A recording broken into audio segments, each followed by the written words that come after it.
Welcome to Nacht Waffen Pilot with Penny Bradley. Today's guest is Fernando Vossa, and he is an artist and architect, and I'm looking forward to an incredible conversation today. And I have a bio to read you. Fernando Vossa is an independent biofuturist, terra healer, and artivist. In 2013, he focused on developing a whole body regeneration and quantum access chamber dome home called Vossahedron.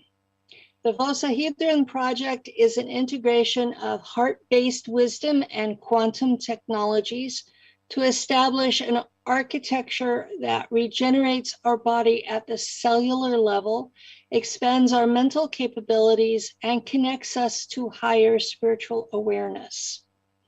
Vossa's approach is through direct access to his cosmic womb and frequential ascension principles refined from the intention to seed an entire civilization of avatar creator consciousness. Vossa's main thesis is to identify the quantum alchemy of energy, fractalization of thought intention, and interdimensional somatic configurations that result in consciousness expanding architecture that coherently mitigates heat, cold, sound, crystals, water, light, magnetism, plasma, and naturally connect with the Novus templates of Master Ancestor origins. Imagine a healing art installation as a home that generates its own electricity, harvests water, and grows organic food while being hurricane and earthquake resistant. Inhabitants are shielded from harmful radio, HAARP, cell towers, and various forms of MK Ultra radioactive fallout. Vossa's biofuturism lab is called the Center of Mass Creation. And I met Fernando at a conference we both spoke at in 2018, and he's a really nice man. And we have some complex things to talk about. Now, those of you who are on radio and are listening just to the audio, this is Saturday, June 4th, and I will have this uploaded to my YouTube tomorrow sometime, and that you can look it up on YouTube as Nacht Waffen Pilot. So he's got some incredible art, and I would not want you to miss it. Welcome, Fernando. Wow, Penny. It is so surreal to always hear what you think your bio is, because we've become such multidimensional beings. There is no true description. There's no true profile that we could share that would make sense. And one of the many things that we would like to share today is that we can go into the future of ourselves beyond the secret space program, beyond the traumas of our childhood, because we've already had so many beautiful levels of disclosure and whistleblowers, right? One of the questions and invitations I'm posing here, plus a shout out to Daryl Healer here from the Global Enlightenment Radio Network. How would it be to engage and wield everything we have experienced as awakened beings? Those of us who are contactee experiencers, those of us who've gone into those Black projects and came back, those of us who were hounded in elementary school and recruited into Psychic Sentinel and other programs, how could we take that deep catalyst and apply it in a brand new way? What do you think of that as an opener? I think that that's step two for most people, for most For most of the folks that I've dealt with, step one is someone finally listening to them. When Yes. they finally are able to tell someone, this happened to me, and be heard, that's step number one. And you're not going to get them any further until you do that. Very much understood. So what you described is an excellent step two. For those who would like to have some context, so we know we're speaking in that frequency. The first major awakening experience after my birth was in Anchorage, Alaska, as a Mexican from Guadalajara relocating to Anchorage as a 7.5-year-old boy. We lived That's next quite to a shock. Elmendorf Air Force Base and Fort Richardson, military bases in Anchorage. And this is all during the height of the Cold War. So as a little boy from Mexico going into Alaska, living right next to the military housing, what's known as Government Hill, that was the first time that I noticed technology, that we had close encounter UFOs flying over that base. I could see them from the trailer court. I would fly and they would be sonic booms. And I'm not talking about fighter jets. I'm talking about disc craft. I don't know why they would be such out in the open in the mountains in Alaska. But one day in school, I had to walk home and I wasn't really equipped for that winter. You know, you're supposed to wear a full snowsuit. And I got lost because you could head toward the military base across a field where I could see lights in the distance, or I could head toward these apartments on a cliff that we lived in. And as I walked further through the woods, the temperature started dropping at night and my body started freezing. And this is along with many things that many of us experienced, came from traumatic childhoods, dysfunctional families, a complete non-integration into society. I had already been through that as a child. And I laid down in the snow and I asked to go. I just didn't want to be there anymore. Not that I wanted to commit suicide as a little boy. I just was tired of the whole situation. And right then, a light appeared around my body. It wasn't like a light coming from a UFO pointing at me. I'm talking about my consciousness was flooded. And a voice said to me, "We know who you are because we are you," in Spanish. And it wasn't a voice speaking to me next to me. It was from inside. And at that moment, I felt my body rise from the snow and the ground and go up in the air, and I could look around. I can't tell if my physical body was with me or it was an out-of-body experience. Okay. But I was going so fast that I could see the earth getting smaller in front of me. I remember even going by a satellite, like some piece of metal going by. And during this quick elevation journeying, this voice was speaking to me in messages and in images. It was no longer speaking in Spanish. And it was sharing with me the imagery of how I was born on Earth, the molecular assembly of my body, the planning from even seeing pictures of Earth before there was an Earth, like when the water came here from Tiamat. And when all these things were happening, it was like very fast downloads. And all that voice said, "Watch this." And we headed toward the sun. And as we were approaching the sun, I was thinking, I could still remember I was a little boy back in Alaska. And at the same time, I asked, am I going to burn up? We're going into the sun. And what I saw is the sun at a certain level is not a big giant thermonuclear fireball. It's this ocean of plasma. And we went into that ocean of plasma. Deep below it, there was land. And the scale of it was bigger than the Earth by thousands of times. I'm talking about mountains and valleys that had this bright orange amber color. And we were flying around and there were cities there. And there were structures of Planets, comets coming into the ocean, and craft bigger than the Earth.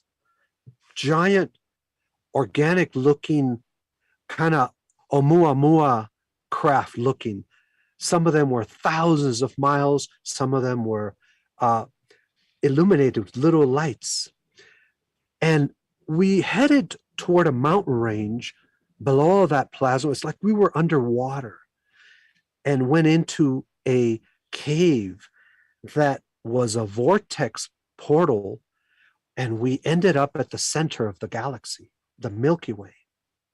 And this consciousness was speaking to me in a very different way, sharing knowledge that this is where stars are born. And the more loving consciousness exists closer to the center of the galaxy, where there's more light. And there wasn't a black hole there. It was like two systems, a white hole and a black hole, intertwined like a yin-yang symbol, Yes. pulsing slowly. It's Yes. a type of quantum mechanism that brings in matter from other dimensions into the Milky Way. Does this sound familiar? Oh God, this sounds familiar. I keep hearing all kinds of nonsense from people, and this is the first you are the first person who has described what I know is there, because I've piloted a ship to it.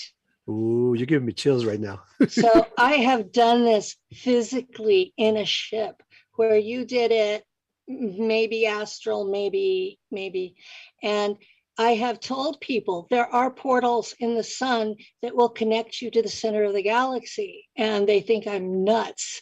But I was later to learn there are civilizations that have planned this. The ancient cosmic Maya, many of the Quechua people from Peru already had craft that could do this. So as we were entering the galaxy and got a chance to take a breather, kind of like the movie Contact, look around, we went into that pulsing system, accelerating, and appeared in another part of the universe, where this giant galaxy, and the Milky Way is roughly estimated to have a couple of 100 billion stars, and our neighbor Andromeda roughly, let's say, 1 trillion suns. Well, I got to see a galaxy that was even larger than Andromeda. And galaxies have color and frequency. You could hear the whole movement. Roughly, it sounds like angel voice tones, continuous ah, and then different octaves playing all the way up to that pitch you hear in your ears and beyond. And this consciousness voice said to me, this is you. This galaxy we're looking at is as far as your level of who you are could see. You could not understand another version of you. Every human on earth is one of these. I got to see the galactic seed that my soul went through to incarnate on this and other planets, and had a communion as a little boy with the knowing that I am one of those. And there's a direct correlation of the stars in your seed galaxy to the cells in your body, like they're flowing stars. I got to see what my body looks like to beings from that level. We look like walking galaxies with trillions of genetic stars flowing through us. After that, a lot of other things happened. I awoke walking home, losing roughly 6 hours. It was already nighttime, late. I got home at night. I had no clue. So who do you tell? Do I tell my dad? He was working as a chef at a restaurant. My brother, he was like, I didn't even get along with my brother at that age. Your teachers? This is that first huge cognitive dissonance that occurs. Yeah, you can't. When you and I were kids, you could not tell the teacher. No. That's a guaranteed. Your mother will get a note and you will be taken to the shrink, or have your ass beaten for making up stories. Synchronistically, not too long after that, as I shared with you a little bit, I did a report for the science fairs at school. I had a fascination with UFOs. And even before this, I remember the teacher going around the class asking us, what do you want to be when you grow up? Oh, I want to be a nurse or a fireman or an astronaut. And they got to little Fernando, and I told my teacher, I am already a futurist. By sixth grade, I spoke full English, from fourth grade on. And my teacher goes, well, what is that? And I said, well, somebody who thinks about what we're going to be doing in the future, how we're going to live, how we're going to create. And she goes, oh, that sounds nice. Like, what are you going to be doing 5 years in the future? And I said, let's talk about 1,000,000 years in the future. They're trying to limit you to so she's like, next, who's a little job. So yeah, but for my science fair project, I had found a book in the library, one book on UFOs of Area 51. It was a thin, lots of pictures of craft from what is that synchronicity? Why would an elementary school from Alaska have books of actual pictures of UFOs from Area 51? That because book, I don't even find it. Like you said, there are lots of craft in Alaska because there's no Van Allen belts there. So that is, if you're in a craft from another place and you're coming into Earth, you come in through the poles because there are no Van Allen belts there. There's the Van Allen belts, the asteroid fields to contend with, and there are pathways to get through all of that. I have later learned. Yeah. When I did my science fair report, I had a fold out cardboard with pictures of UFOs, and I stood in front of the class. I couldn't wait to share. I thought this was normal. And I told the kids somewhere in the middle, I can talk to these things. They talk to me. And I got sent to the principal for that. Yeah, we're not allowed to say that. I got my ass beat at home for telling my dad that I could talk to them. To UFOs. And I could see them. And then I had that whole series of psi tests, IQ tests. And toward the last year of my elementary school, and I went to Ptarmigan Elementary, if anybody wants to research because I have not found the ties of people who would come to school dressed formally, like in ties and pantsuits, and they would meet with us. Imagine nowadays, do you think a parent would let a kid meet with some strangers that came to their school in a separate room by themselves? You had the meetings, okay. From second grade through eighth grade, once a year, a couple of men in dark suits would show up, and a half dozen kids from the school from different grades would be pulled into the principal's office, and we would be given testing, and it would include the psionics tests and the funny shaped blocks and upside down puzzles that you had to put them together without turning them over. And it was all of that stuff every year. Well, I didn't know that field trips. It was only a half dozen of us out of a school of maybe 1,200 or more. Wow. Well, I would say back in the late 60s, a teacher may encounter one of these kind of children in their life, in their career. Now I imagine they're everywhere. Gifted, awakened star beings with telepathic abilities, multidimensional positioning, lucid dreaming. I was still at the age where I could lucid dream and feel that I could bring things from my dream into this reality. So one of the many transformative things I have done is gone back into my childhood step by step.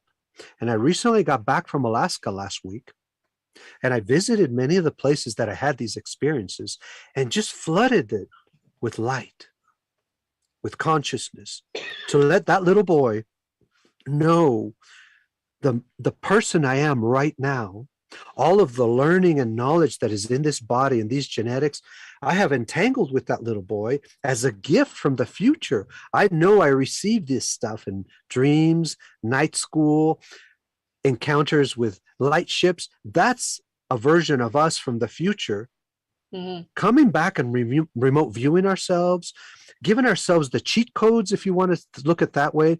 And Penny, wouldn't just out of pure compassion for yourself, you would want to come back and help yourself um, in any way you I can? remember getting into enough trouble talking about what happened that I thought that for my younger self, it was kinder to just let her be. Oh, Uh, interesting. More gentle. More gentle, because she was already dealing with a lot. Um, they had mind wiped me, but things kept bubbling up from the subconscious. And I, the young Penny was dealing with interdimensionals all the time. And my father couldn't see them. And if he couldn't see them, they weren't real. The one thing that did was it taught me what was 3D and what wasn't. A multidimensional discernment. Yeah, multidimensional discernment. That's what his inability to see taught me, the discernment, so that I knew which was which. And I still to this day will see 3 or 4 dimensions overlapping. And that's a fantastic skill, ability. It's a superpower to stand in one dimension of reality and in another and be able to bridge them without going crazy, you know? I'm not sure. I'm not crazy. We have reality schizophrenia. That's built into our experience already. This was the superpower that the SSP used, because the ability to stand in more than one density and take physical objects with you is the skill required to pilot a ship through hyperspace.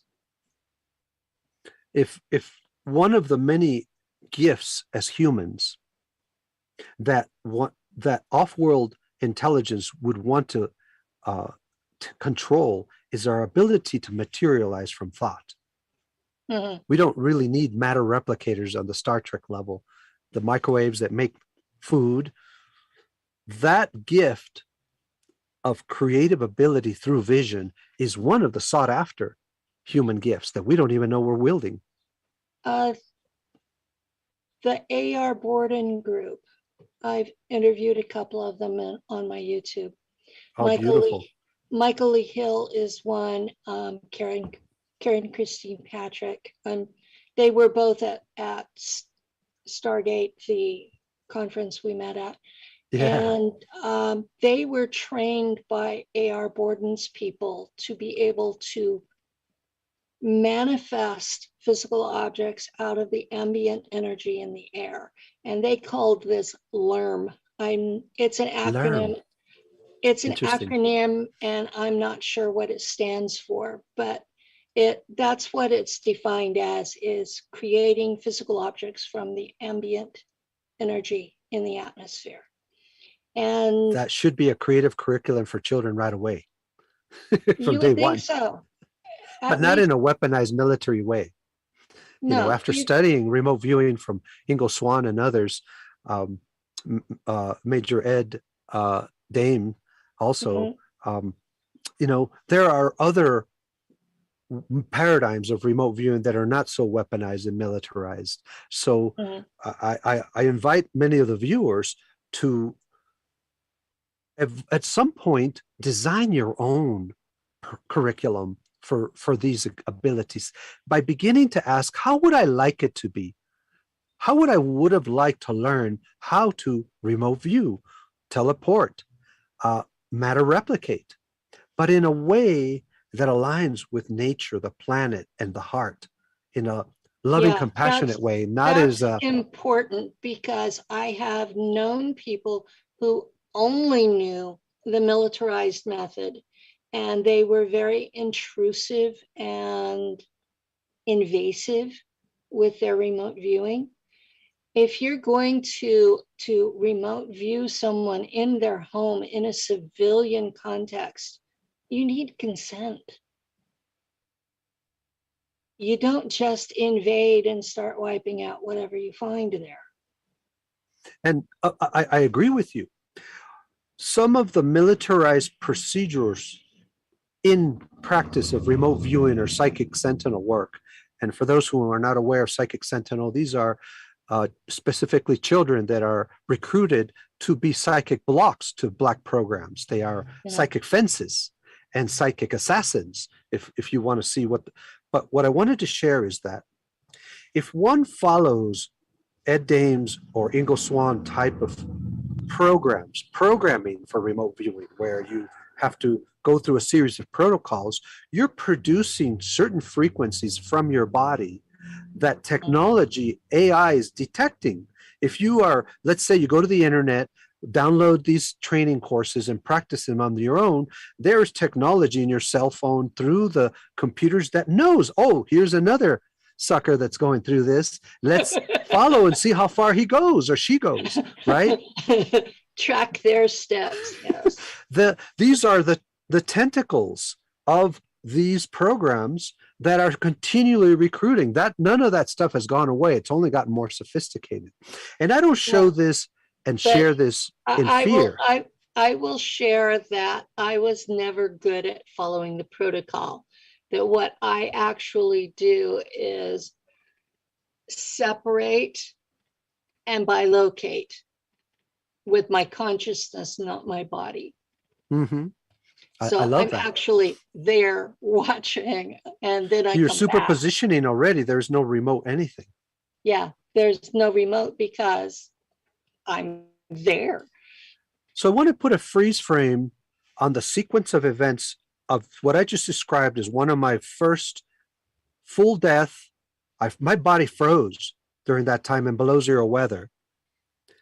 Through doing that cosmic journey, which was like going into a light ship, having an encounter, close encounters of the 12th kind, I would say, and ask the question from this point of view right now, as a scientist, as a biologist, as a cognitive analyst, I've gone through all these things. What was happening in my young body the very first time I saw a UFO? What sequence of neural firings occurred? What sequence of cosmic DNA activations to bring about a Vossa right now, a Fernando that I am right now, and understand that fractal process, the fractalization, the spreading activation, the ability to have a consciousness that can contain these realities. Now I look at it from a very different point of view. I look at it as not only did I go through these experiences, I also am moving through a sequence of victimhood consciousness, which seems to be the default for most humans. And there are so many layers of the victimhood consciousness. It's tied into your parents and your religion and the society you were born into and the educational system and so many tentacles of that. And then the unity consciousness that has been approached by Buddhism, by a lot of the civilizations that were here thousands of years, that were able to move into unity consciousness and understanding the alchemy of everything, that you can be this kind of frequency and you can transmute yourself into this other frequency because they're the same thing. Mm-hmm. Now let's explore another evolution of this, creator consciousness. When you're able to move into asking, how am I doing this? How did my soul, sourced from a cosmic womb, gave rise to a universe that birthed this body? What was all of that? And how do I create with that knowledge? How do I integrate all of the energies that I've learned to understand? Gravity, magnetism, light, sound, plasma energy, electricity, thought energy, love energy, and keep going. They're infinite. There isn't just 4 or 5 basic forces, they're infinite. And create a union that those are you. You know how in school, Penny, we learned that science wasn't you. It was just as bad as religion. God is not you. You're a part of God, but he's not you. He's this other thing. Ascended masters are not you. They're these other. And science, the physics of electricity is your body. The biology, the form, the laws of reality are you. That's what happens when you start moving into creator consciousness. So it's not like, how do I control matter with my mind? No, that is an extension of you. When you talk to the mountains, you communicate with the ocean. When you integrate your body in symbiosis and in homeostasis, this is where we're playing with right now with creator consciousness and designing at what you mentioned earlier, the center of mass creation, an entire curriculum for creator avatars, if you want to use that word, for children and others who want to come and interact with their own energetic versions of themselves and ask a whole different kind of question. How would I design a kind of retreat center for accelerated ascension? That word that even Daryl was asking me about, that's been co-opted and corrupted, the word ascension. Yeah, you need to define that one, because I've heard too many out there, and the common understanding of the word is, I want to leave my body and go to another dimension, and I want to be pure light. And guys, that means you're dead here. Well, I love what you just mentioned, because early on in my adult awakening, like from the early 2000s, I moved to California, San Diego, and around the Yogananda Center, hanging out with a lot of esoteric researchers. And I can tell you that essential for me is understanding at a deeper level the visible bandwidth of all of my senses, my eyes, my ears, the visible bandwidth of my thoughts in my mind, the range of thoughts that I have. What is outside of that? How could I increase the bandwidth of the light that my body can perceive? How do I increase the energetic access of my heart magnetic field here on earth in this body? What is possible with this beautiful creation, vessel, genetics?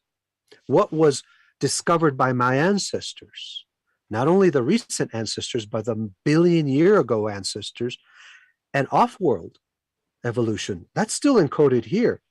Ascension for me is increasing the frequency of the perception of reality in the here and now, which includes asking deeper questions to the point where you are able to, one is able to receive thoughts as complete realms. We can't do that with a left-right broken up compartmentalized brain that we have right now.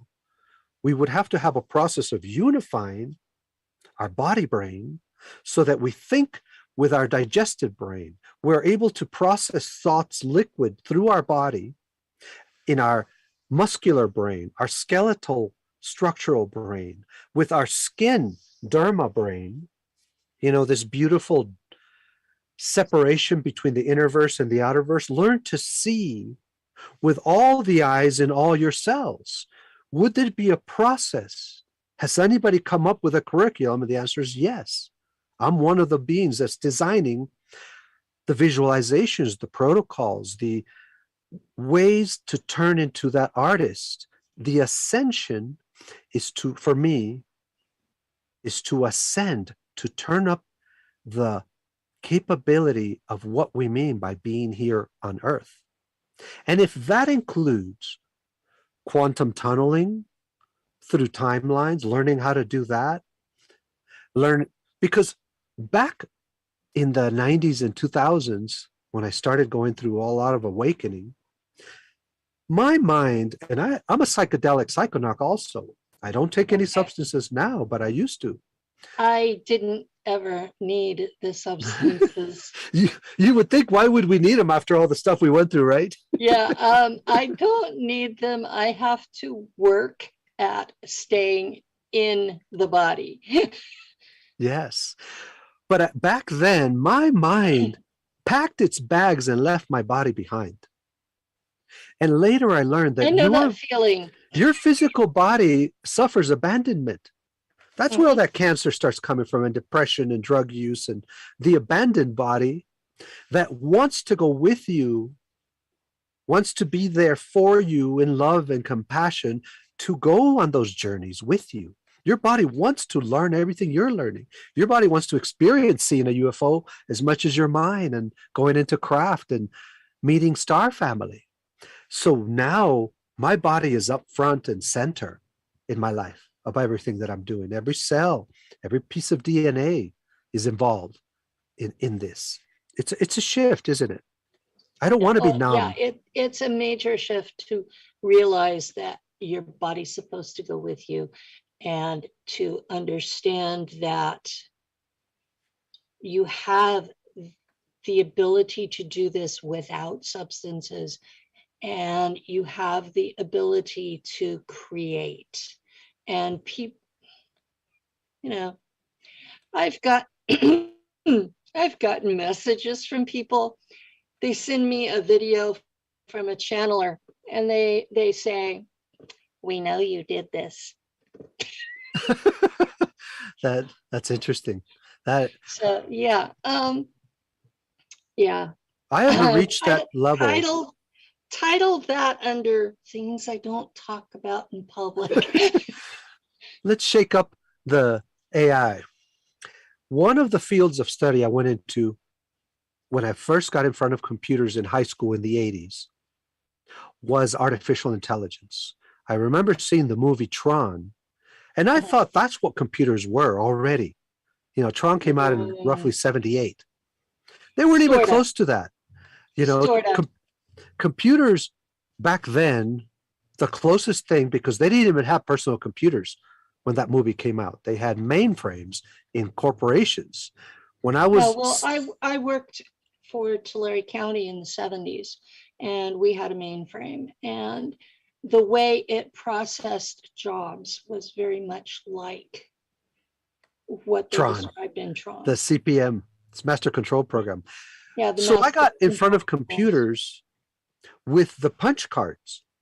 Yeah. You would write out your program, print out your punch cards, and feed them into the IBM system, and exactly. later the DEC systems, and then later other systems.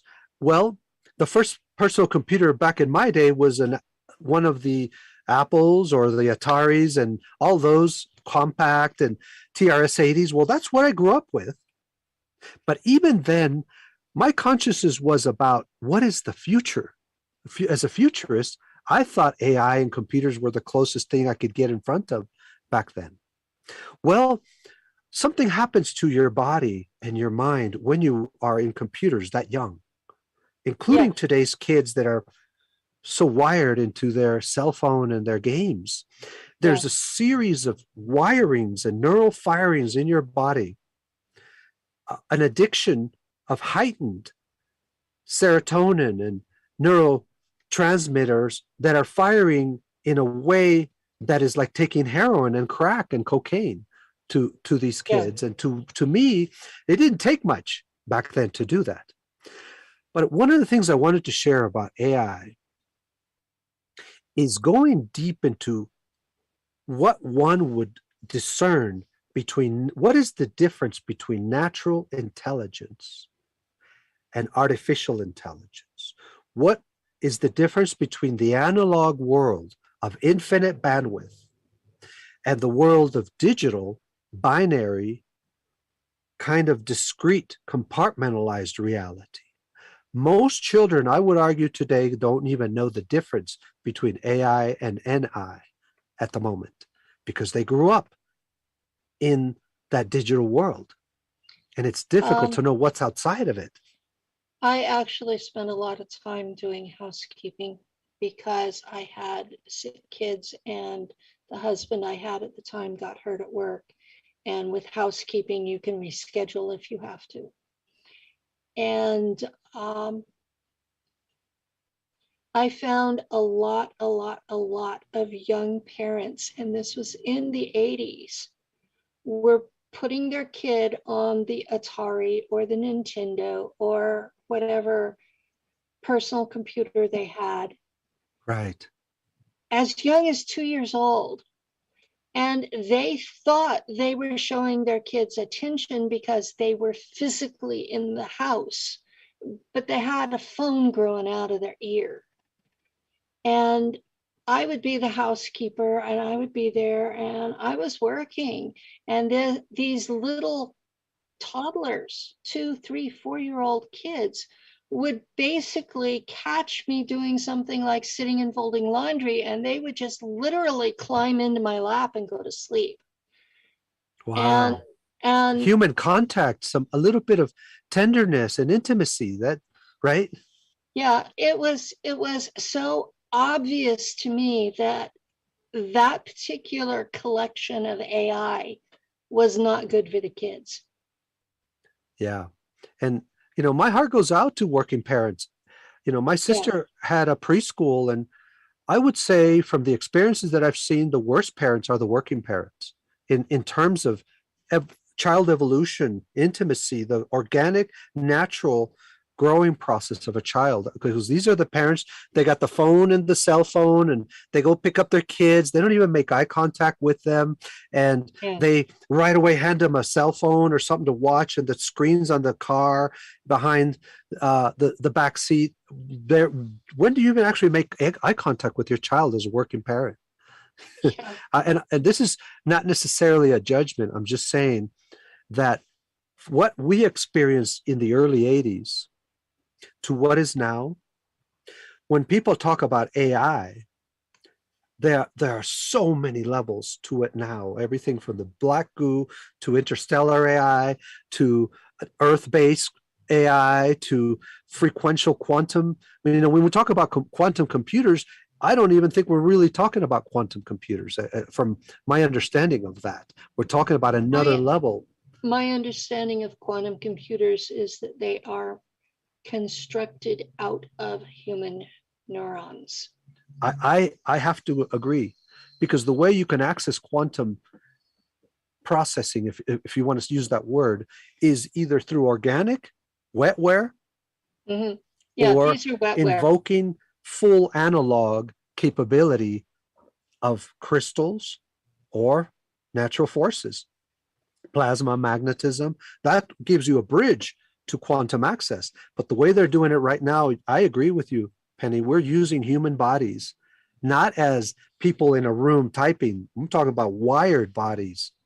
Now, as servers. I'm going to tell you something that I know from telepathy and from interacting with another human being who was involved in the same program.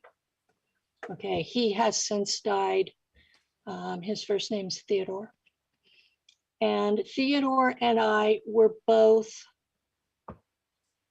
somehow sources for the neurons that they were using in a quantum computer.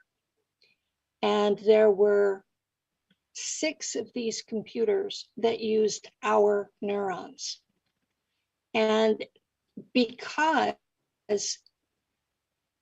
clones have a psychic connection, these 6 quantum computers had become quantum entangled and telepathic with each other and had linked up, and they came seeking their parents.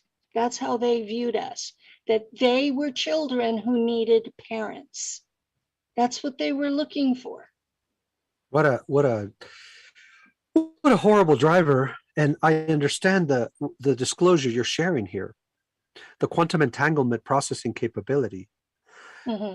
So one of the things I want to share with our audience at the moment is that we're having some cops going by, talking about AI. Penny, how many times have you done a broadcast and all freaking hell breaks loose? Helicopters go Every by. week. It's just, I'm used to it. Every week. It's like somebody makes a call. They're on now. Penny's on. Last week we had a 4-hour special with Montauk survivors, and Oh my gosh. we got kicked offline, and my recording of it was the only copy that was left. That's why I insist on recording.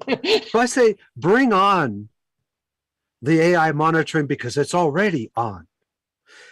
And if we truly are tapped into the whole concept of the singularity as it's been sold to us, it's a program, it's a piece of broken code, from the Kurzweil and other writers that sold us the idea that computers are going to be more intelligent than humans. First of all, that is a disservice description of what you think a human is. If you think a human is just somebody who processes real fast, and we got a box that can do it faster than you, and that's the singularity, you've been deceived.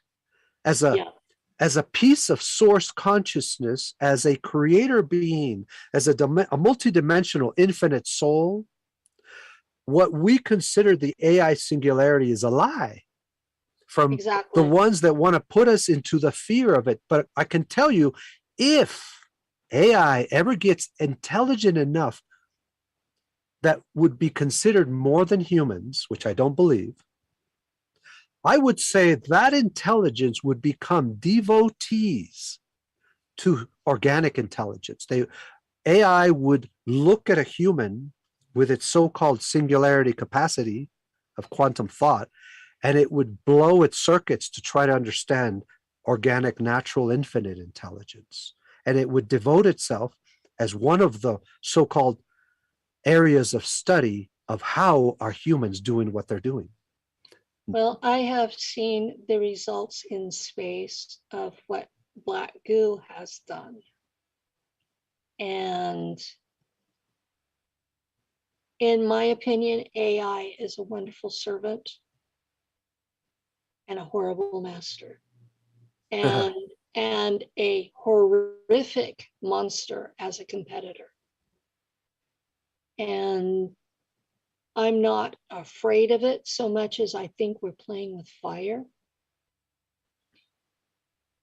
And I agree. You talk about panspermia of AI. Yeah, where that stuff can travel through asteroids and comets and invoke a Borg process of cascading the AI tentacles through a civilization. Yeah.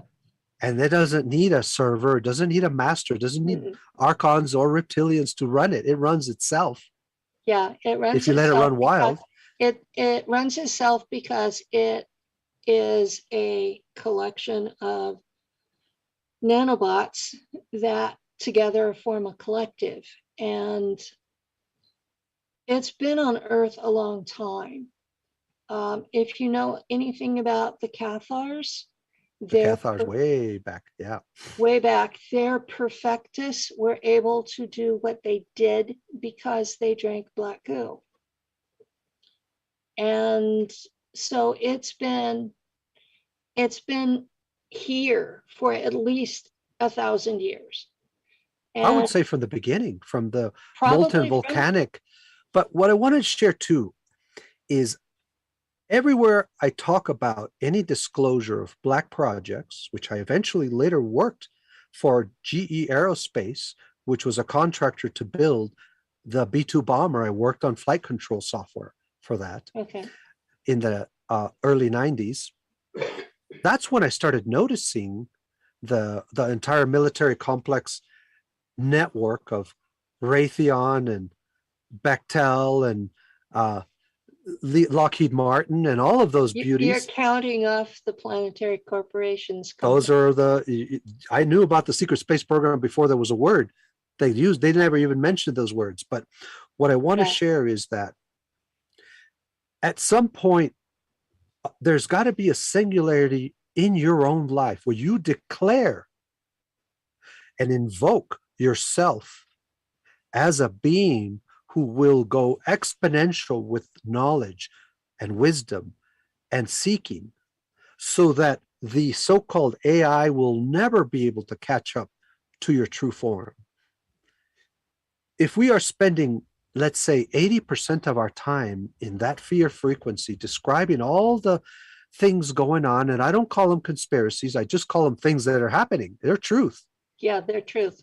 Or you would invoke 80% of your consciousness and time to create something new within yourself. At some point, you go beyond all of the research and books and channelings and all of the esoteric work and metaphysical, and say, the only truth in my life is what I create. To me, there is no truth outside of what I'm creating right now. And when I say I'm creating, I don't mean I'm talking about all the technologies I played with. That's not my truth. It is something that happened in my life. My truth is my center of mass creation vision for the next 1,000 years of the planet. My truth is to connect and have a complete clarity on how my soul created this. And I see myself as the emissary and ambassador. I am the Messiah of my own universe, of my own creation. And you are the Messiah and emissary ambassador of your universe. And could we leave each other's vision intact, our creation, and have a communion of sorts, all of us that want to speak at this level? Because the AI doesn't have the bandwidth to understand the creation of your future vision. It can't have data on something that doesn't exist yet. Marketing statistics, behavioral heuristics, neural networks to try to configure a decision path to something that you are yet to create, but you already are tuned into it, right? And within being a creator being, you dedicate yourself to creator thoughts, to containing thoughts as realms that you can stick your head in and look around in your ideas. And you don't judge them or filter them or try to figure them out yet. Yeah, it's always nice to see what's there. Yeah, just, of course, we've already had encounters with UFOs. Have you had a UFO thought in your consciousness that is completely outside the realm of what you would normally think about? And the answer is, I hope so. I have had some really bizarre experiences. In your own cosmic mind, and that eventually become physical. They were physical, and I woke up in the physical in these events. And after I stopped screaming, then we had reasonable interaction, and they laughed at me for screaming. Most of them have a sense of humor. I love how you have the ability to share these without being sucked up back into the emotional charge of it, the triggering aspect. It's not easy to do that. And I acknowledge you for that, dear Penny. I've done a lot of work. My memories were activated 9 years ago, and I spent first 3 years just dealing with them. And yeah, I went forward because I was being shot at. And my partner Lou was shot with me, at least the first one. And by the third one in 6 weeks, I said, Bill Cooper said, if you know they're going to kill you, the best place to hide is the spotlight. Right in the middle of Times Square kind of thing. Yeah, I said, are you up for this? And he goes, yes. And I go, okay. So I fished around for somebody willing to take me public. And Jay Campbell brought me forward, and then James Rink picked me up. And it's been one after another for a while. Your mic's off. Okay. Going by. I happened to be in town to make sure I had good internet. Thank you. I live on the main back road to Yosemite. So Oh, okay. there are times of the day that it's really noisy, and there are times that it's relatively quiet. We've been having fire trucks off and on for the last So few they all of weeks. a sudden, but I have my mic is really nice, uh, keeps the field here. Good. What I want to share is an invitation to contemplate being a creator as your lifestyle, learning how to design your own mechanisms to create your own palette and your own canvas. One of those stages for me has been to cleanse all of my cells, the trauma, the hesitation, the self-worth, the abuse, the programming, the contamination, all of the little layers. We're talking about years of work, and some people can do it even faster now. What is it like to have a thought and be able to express it coherently without any superpositioning, reaching out, any kind of jamming frequency? I don't qualify my thoughts. I don't say, oh, this is going to sound crazy. Nope, that's a jamming frequency. Or, in my childhood, this and that. I have cleansed that interruption to become a super conductive thinker, a liquid being that can go between all subject matters. We can talk about physics, mechanics, biology, spirituality, consciousness, and have your own intention flow freely without it having to be compartmentalized. And I'm sharing vocabulary of creator thinking and beingness so that when you do have that purpose revealed to you, or you reveal it to yourself, you're able to say, I can orchestrate an entire cymatic pattern of thought that reverberates the same way my soul created this body. I assembled matter with these cymatic thoughts. My voice became manifest because I went deep and asked, how did that happen? A lot of scripture spends a lot of time with what happened after the creation. I want to know what happened before. What was God, Goddess, creator, creatress, that consciousness, energy, presence, whatever you want to see it as, what was gestating to the point where the initiation of creation happened?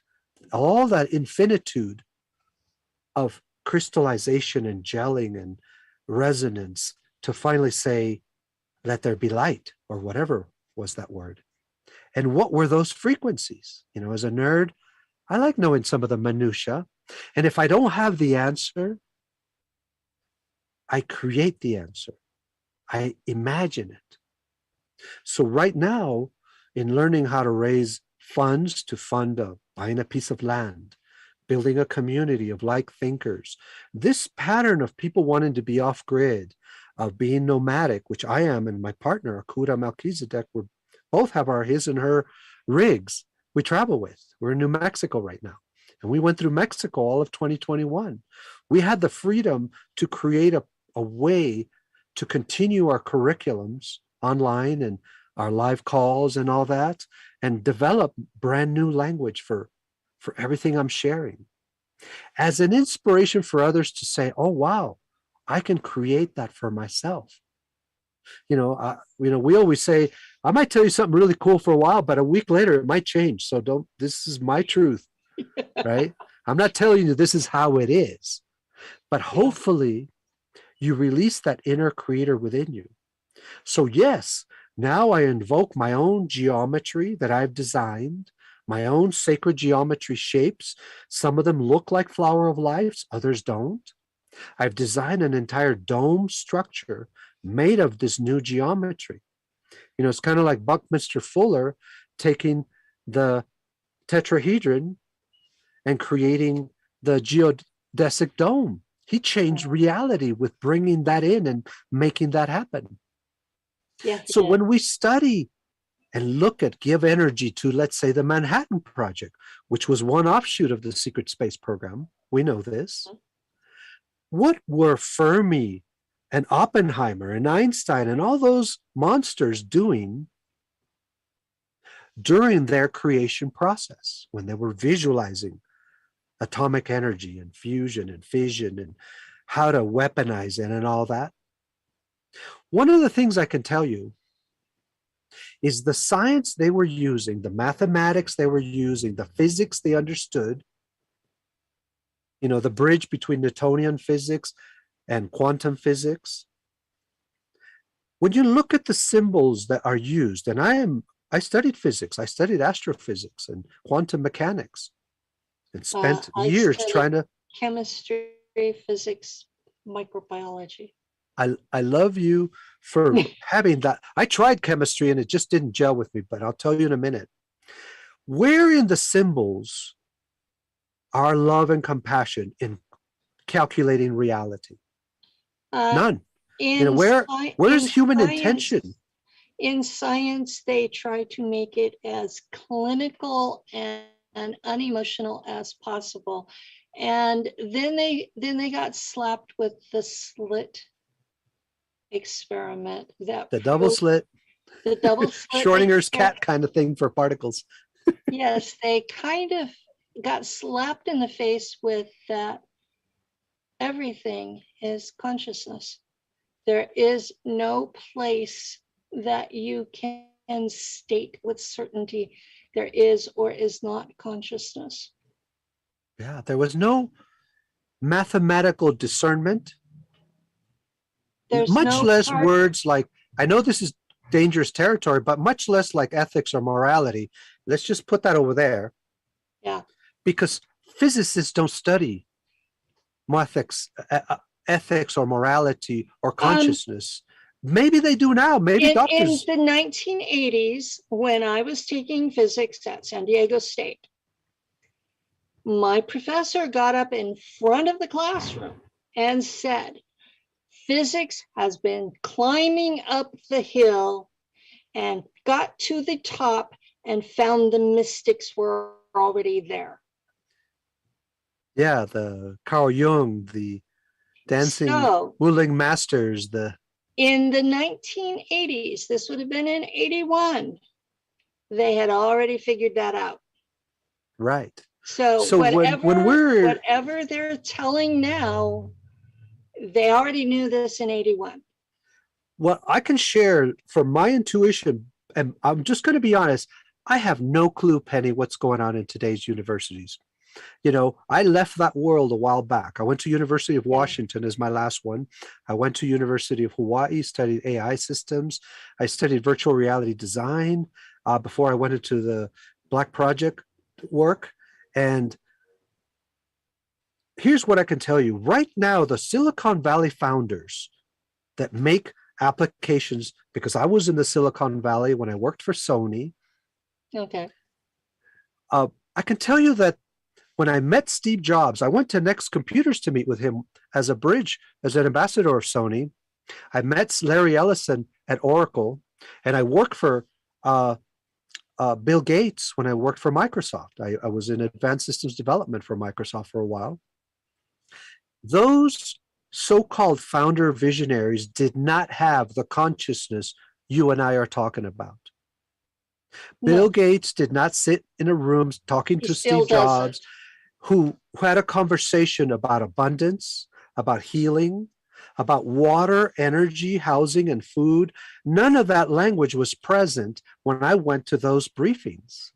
So I can share with you that today's young people that are going to universities must be really schizophrenic, where what is stopping people who study chemistry from becoming the monsters of pharmaceuticals right now? Nothing. Nothing in the math, nothing in the physics, nothing in the professors. What is stopping these engineers these parents, my son is studying medicine or engineering or physics. What is stopping them with the tools that they're using? I'm talking not only the mathematics and the scientific process. I would say one of the largest weapons in reality right now is the scientific process of synthesizing reality, of compartmentalizing. To me, that is, you want to talk about the nuclear bomb. When people I think that back people, themselves up with science, that's when I have a hard time. I think that people have forgotten that science is a method. It's not established fact, and it's certainly not a religion. and Yeah. people need to understand it's a method for approaching reality. It's not something that you can say, oh yeah, the science is established on this. And it's not that yeah. old. Well, yeah, in the 1950s, they thought that putting a needle in your brain and taking out part of your brain would cure all kinds of mental illnesses. That was established science. So I invite our audience to have very forensic examination of the language used. Mm-hmm. If one sees themselves using the word pseudoscience, show me proof. I am a skeptic. Those are programs that were inserted in your brain to say and feel comfortable with saying, oh, I'm a skeptic. You have to show me proof. That is just as monstrous to me as the ones committing the crimes. They ask for proof beyond what would be acceptable in a court of law. Okay, if you're coming in and you're making claims of certain things, well, there are standards of proof for courts. And I give eyewitness testimony. I have corroborating eyewitness testimony. I have expert testimony. My producer, Daryl, his mother was a CIA archivist in her job, and she processed my personal file. I have her witness testimony that when I talk about what happened to me, that is straight out of my file. Wow. So I'm giving real evidence that would hold up in a court of law. And these people are saying, well, that's shit. Mm-hmm. And it's because they are so into, well, you have to have pictures. Well, pictures can be photoshopped. You have to have videos photoshopped. Come on, people. Nothing I could hand you would prove it if you don't want to listen. And my whole motive, I'm going to get down. I'm going to get down to where the rubber hits the road. I pay to have a radio show so that I can bring disclosure to people. This is something I pay for. This is not something I get paid for. So I'm taking out of my Social Security check to bring you disclosure. And gratitude to you, Penny. And that is one of the many motivators for me to be present here with you. Thank you. Disclosure about consciousness is part of what I'm sharing here with you. Yeah, there's one disorder, a cancer of the mind. I call it the burden of disbelief. When we give so much power to our disbelief, our judgment, whatever was instilled in us, is we are comfortable and happy in this place that we don't want to change. And this happens to all ages. Mm-hmm. So I'm going to share one simple approach here. When somebody shares a new idea with us, a concept that seems like a UFO kind of concept, what is the first reaction out of our mouth? The invitation is, could we create, if somebody shares, like right now, I'm creating a site to be able to inspire creator avatar beings to create with as much as they can of their body. I've developed a geometry of a structure, all the things I shared with you. Mhm. Could our listening audience create a holding container for what I just shared and what other people in their lives share? Because we all have crazy visionaries in our life Mhm. of love. If you don't, then you're If you living don't a have people that very are blowing your mind with what they're doing, not then so much what they talk about, what they're doing, mhm. that then it's time to open your ability to receive something new and suspend your judgment for one moment. That's the first step Mhm. in creator consciousness. And if you are able to say the first thing out of your mouth, what you like about what somebody shared, if you're not able to say something that you like about what somebody shared, you haven't even, in my opinion, when I used to have a creative agency, I used to have an ad agency in Hawaii. We developed virtual reality technology for marketing. But that was just the front to what we were really doing. It was conscious technology, consciousness design of love and compassion and abundance. But our team would be instructed when we have, we have these shows on TV like Shark Tank and so forth, where, in Microsoft, they called it idea skeet shoot. Anybody gets up in front and shares something new, everybody has to shoot the idea down and tear that person apart. A Why? lot of people love that. They love Shark Tank. They love to see people getting torn up, shredded to pieces until they can survive that. Their idea has to go through all this gauntlet. Well, I have chosen to be one being on earth of many who accelerate creativity. I amplify it. The first thing I say when somebody shares a new idea, their vision, is how can I amplify and accelerate this person? I don't even worry about whether I like the idea or not. I don't worry about it whether it's true or not, because I create the truth of it inside me. Because I and my partner Akuda work with creators who have ideas and visions for entirely new civilizations. If somebody can talk to me about the secret space program and all of the blackness there, but they cannot visualize a future without it and what that future looks like to the same or more level of detail, if you can describe to me all these ships and you can describe to me 20 and back and talk about all of the things that you saw and so forth, but you cannot amplify a future beyond it, then there's a lot of creator transformation. I invite Well, people to go what through I've that. been trying to do is get those programs to switch from kidnapping and mind fracturing children to working with consenting adults. Oh, yeah.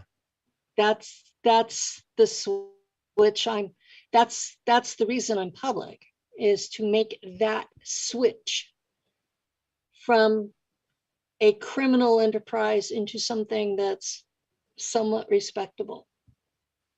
Mm-hmm. I love that. Part of that transition into forward envisioning, there's a difference between reverse engineering something, Mhm. Bob Lazar style. I saw a craft, I saw the propulsion system. We want you to reverse engineer it. Could you forward envision and plant a future with something completely new? If we understand that there are people who visualized all of the dastardly technology, and some people were off-world beings that actually had creative sessions and talked about this is how we're going to attack the earth and this is how we're going to control, and they got the funding and they got the technology and they got matter to move in that direction. Take that level of sophistication and expand on the light side of it. Write with ink of light your ideas. What I'm saying there is give nothing but creative power to how you wish to see the world and begin creating lots of detail. Could one give a 2-hour talk on the future of what they envision? A lot of people cannot. They would rather give a 2-hour talk on all the bad stuff. Does Yeah, that make sense? I end up with a lot of that. I end up with a lot of people have watched lots and lots and lots of videos and had a few dreams and they think they were part of it. And I keep wondering, why would they want to be part of it? And Daryl has told me everybody wants to feel special. And so I try to weed out the video watchers and have people who really experienced something. Or I had you on because 4 years ago, I saw this presentation you did about the Vocahedron, and it Ooh, has stuck with me all this time. thank you. Oh, that means a lot to me that you're sharing. And, you know, 10 years ago when I designed that concept, right before that, I was working on a technology called the hypercube resonator in San Diego in my lab. And it was a cube structure that was 12 feet by 12 feet, like a room, with another cube inside about 8 feet by 8 feet that you would go inside of, and it would resonate frequencies.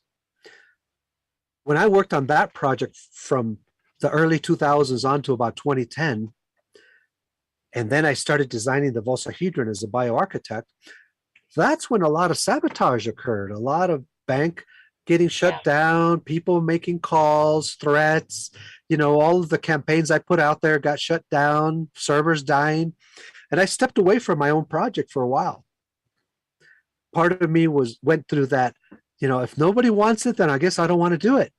If I can't get surrounded by the I was accelerators, like then, that last year. you know, I was like that last I had year. the fuck it attitude. I'm sorry, but that's what I had. Yeah, Fuck you it. get it. You don't want it? You get so much I get you there. You get so much pushback that you just go, chuck it all. I'll go. So I had to dark, reinvent myself. Yeah, you have to sit there and sit with yourself and do the work. After a decade, I am now arising as a wholly different human with a different vocabulary, giving honor to everything that I had been through, just like you, and invoking a whole new level of awareness and skills. You know, when I step into a room, I walk in with the voice of the planet.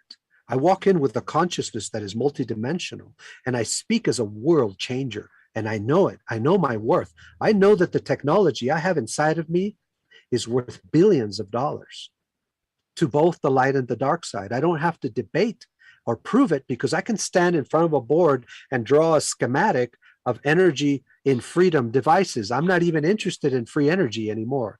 Energy and freedom technology of conscious energy, because I've been through the free energy laboratories with several researchers, including Professor John Searle and Jason Verbelli, and visiting others who have been working on quantum technologies. But I can tell you, if there's a box. You were on, I blanked on the name, FESIG. FESIG, right? Yeah, and the Free Energy Research Group. Yeah. And I'm always careful that if we are able to have a black box that makes electricity for free, it's still going to power our toasters and our microwaves. And I don't even think you're going to see the consciousness change in you. I would rather look at technology when you see it and experience and transform it with it. It came from heaven. It came from a dimension of compassion.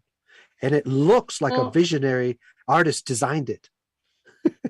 That would be the best, but I look at it, the free energy coming from a box that powers the toaster and microwave is still replacing and ending the things that are polluting. It's replacing the nuclear power plants. It's replacing the coal burning, the biomass burning. We have biomass burning in California. Oh, yeah. And it's replacing all of that. And so I still think the box with the free energy is an improvement. I agree. What I'm sharing is that the platform I wish to play in is the 1,000-year platform of what are Okay. we going to be doing 1,000 years from now, and bring that, not the 10, 20-year kind of free energy. There's a lot of beautiful, gifted engineers and scientists working on that at this Yeah, very there are. moment, right? And I see The myself worst as of a it, philanthropist to be able to support those projects, money the, wise the and worst technology of it wise. is we had those devices in the 1960s when I was in a black op. Oh, heck yeah. And they are so tied up in red tape that it would take an act of God to release them to the public.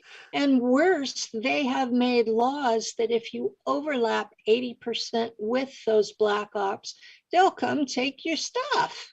Oh, yeah. They got the SR-71 back then over here distracting you like a magic tack. Oh, we got the stealth fighter that can fly at Mach 10, where over here, on the other hand, they already had the inverse gravitics, Yeah. right? Already up and flying. Forget the Nazi Bell. This is several generations after that, Oh, right? yeah. But The by Aurora and TR-3B programs were already taken off by then. yeah. What got me was this um, thing that they had at Congress, and the Pentagon flat out told Congress that the TR-3 series were ET. It absolutely was. Even, But they're presenting it as UFOs. They're not presenting it as reverse engineered and human made. Because if we were to look at the entire context of our physics understanding at the time, yeah, for us to be able to understand devices that generate gravity when we don't even know what gravity is, and Bob Lazar has a new documentary where he talks about this. Gravity is a function of magnetism, not mass. And it has a lot to do with the observer.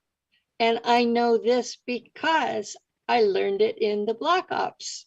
Magnetism, if we're looking at CERN and the Large Hadron Collider, if they really want to understand the God particle, they should be understanding the magnetics to drive those cameras more than colliding particles. Yeah. Right? They would get closer to understanding that. Because or why a squirrel is duty bound to eat wires underground. It's the magnetite in their bodies, there's a lot going on. That's been their excuse for several things not working right. Squirrels eating the wires. What would happen if each of us developed our own path and our own instruments and designed senses in our own body? If we were to amplify what our eyes are doing and are able to go in and design tools in this body to materialize from thought.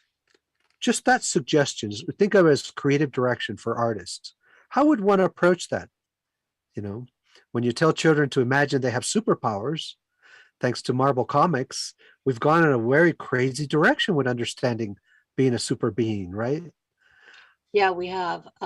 Marvel Comics took abilities that all of us have to a certain extent and then exploded them and put that as a model for children to emulate. Right, and with the separation of this is not you. You're not the X-Men. You're not Captain Marvel. You're not. We're going to show it to you. But we're going to show you this. And some of the people in the Black Ops have been genetically modified and are very much like the X-Men. The entire super soldier thing, the edge of it that we talk about, James Rink and many of our colleagues are just the edge of a iceberg that goes into things that you could see at a mall, or things that are in universities, or beings that are running government programs. They themselves are modified cyborgs already. The Borg is alive and well here on Earth. they're not all Borg either. Some of them, No, they're complete organics. yeah, some of them are completely biological beings, and they started off as humans. And CRISPR technology has been around for a very long time. It was used on me in 1955. So You had regenerative capability even back then. I had, this came out of a regression hypnosis, but I was at military laboratories and they added almost enough genetics for me to have had a third parent that was ET. Oh yeah. I'm detecting Yeah. in you early on, even, the easiest word I can use is Morgellons disease, fiber growth out of your body to have all of the reception of fields in your body to the whole transmission of control as an experiment. I had lots of things done to me. Most of them were removed when I was put back on Earth. Mm-hmm. And I still have implants in my body. I have one right here. For those who think, I don't know, let me get the camera right in front of me right here. I see the bomb. There's a chip. Pretty nasty looking. That's one of several in my body. I don't talk about this to raise fear. I have one. Oh my gosh, it's about the same place of mine, except in the opposite arm. No, in the same arm. Is that your right arm? It's my left. The left. So it's about halfway through. Oh my gosh. So I have another in my eye, another in my chest, and one in my leg. And I met Roger Lear, Dr. Roger Lear, and had him examine my implants. And he said, yeah, unfortunately, he transitioned before I was able to have them removed. Well, we didn't remove mine. It was itching really, really bad. I kept clawing at it and it stayed bloody. And Lou got the magnet out that he uses when he drops a screw in the engine. I did run a very strong neodymium. So thank you for mentioning that.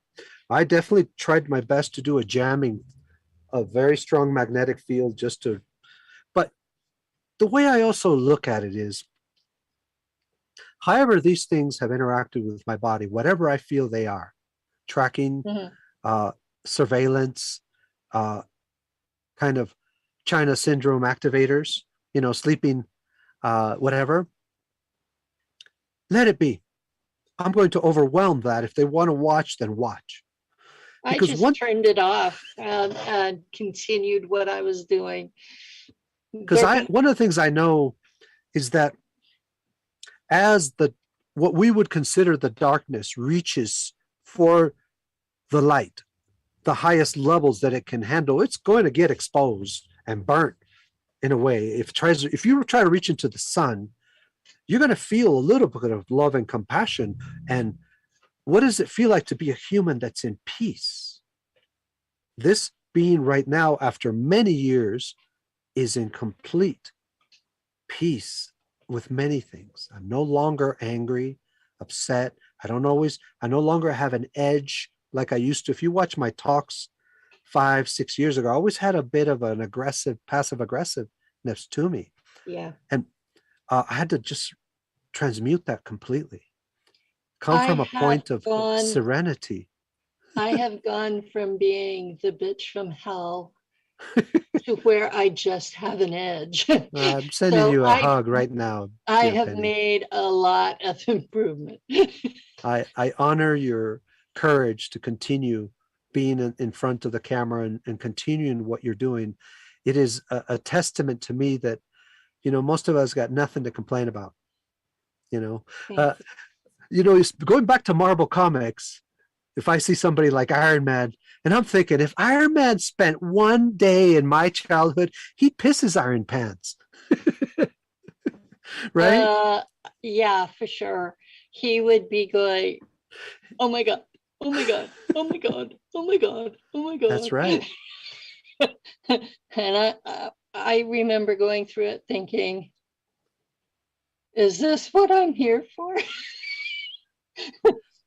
One of the great catalysts in my life after the last corporate job I had was with Microsoft. And we went to Ford Motor Company to study how they use some of this Microsoft software at a corporate level. At that, Okay. a lot of corporations run on Excel, which is amazing Yeah, to they me do. because it's a real broken program. If you want to ask me, you wouldn't Yeah, want to. it is. I use LibreOffice, but Well, meaning the it's frequencies sometimes and all that. sometimes it's just as broken. And by that time, I already had a lot of pressure on me from my management, and I had already gone through my internships with the aerospace industry, Mhm. and I got to see Desert Storm videos before they were released on CNN about smart Ooh, bombs shooting people. That's why I left ooh, that world and went to work for Microsoft. Well, I had a heart attack in my 30s during this trip, wow. and I left my body in my hotel. And I was able to see my body inside my hotel from the window outside. And I was expansive. I was such a big energy floating over Cincinnati, is where we were near Detroit. And I wanted to leave.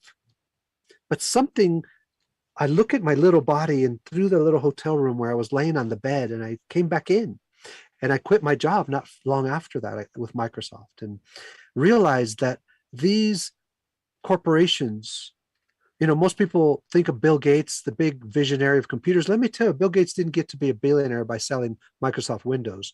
The No. whole dark side of military software systems is where the money comes from at Microsoft and other Uh, companies. And the pharmaceutical stuff, forget that other side, the military stuff, the surveillance stuff, that's the big money right now, is surveillance. And the all pervasive fingers in everything. No, you cannot do anything. You can't even be in the same room with your phone or computer and talk about something without an ad coming up. It's already there. Yeah, it's already there. And I, since you worked for Microsoft, I have a pet peeve that I'm going to ask you about. Bring it on. Okay. I used to use Word Perfect I remember WordPerfect. back in the day, and you could write, I and loved WordPerfect back then. you could put a photo in the middle of the page, and you could keep typing, and the photo would stay put.